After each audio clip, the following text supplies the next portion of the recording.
Today we wake up a little earlier than might be comfortable. We move out into the darkness, into the cold, and we make our way to memorials across the country. We stand together and we hear words of tradition and the last post being played. Each year we endure the small degree of discomfort to bring home the memory of those men who otherwise boarded boats and headed off to enemy shores.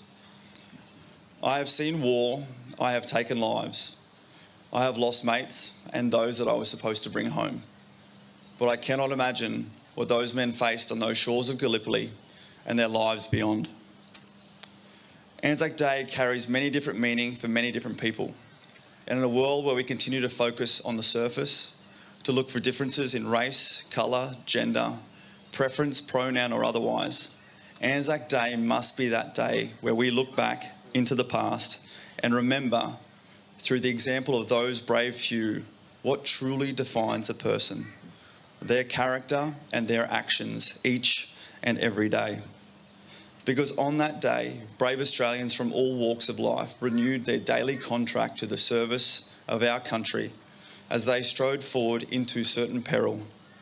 And while thousands were lost on that first day, thousands more continued forward, past death and destruction that we could only imagine, and they faced willingly, so as we may never have to.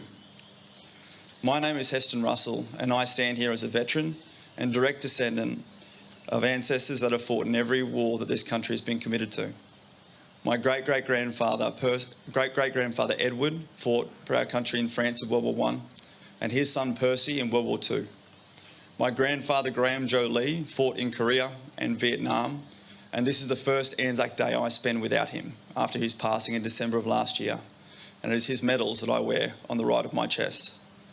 My father Mark served our country in Afghanistan and Iraq, and I also fought in both those countries, only at different times in our nation's history.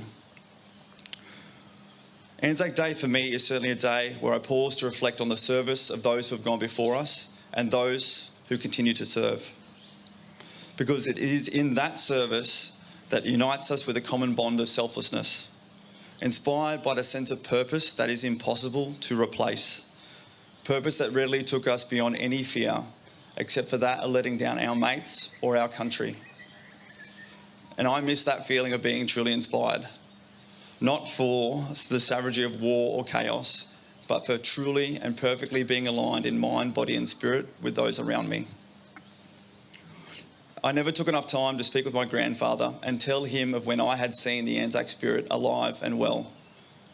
When I lost one of my very best over there in Afghanistan, on those lands far away, and watched on as our men fought through for a purpose so strong that it still inspires me today. Many of us have been sent to fight overseas and many more have not, but they still signed up to serve and stood ready. True courage is dedicating yourself to face uncertainty, to pledge yourself to those around you, to stand there or even alone. And while we don't give out medals for moral courage, it is more of that courage that we may well need more of today. Take a moment today to draw on the spirit of our Anzacs and be inspired to find courage in every form. To the veterans here and watching at home, thank you for your service. Service never leaves us, no matter how much time has passed. So it is our responsibility now to draw on our shared experience, to be inspired by our Anzacs and be the custodians of their spirit. Let only our character and our actions define us now and each and every day. And let's lead by example and do what needs to be done to be worthy of their legacy, to renew our daily contract to our nation and its people, lest we forget.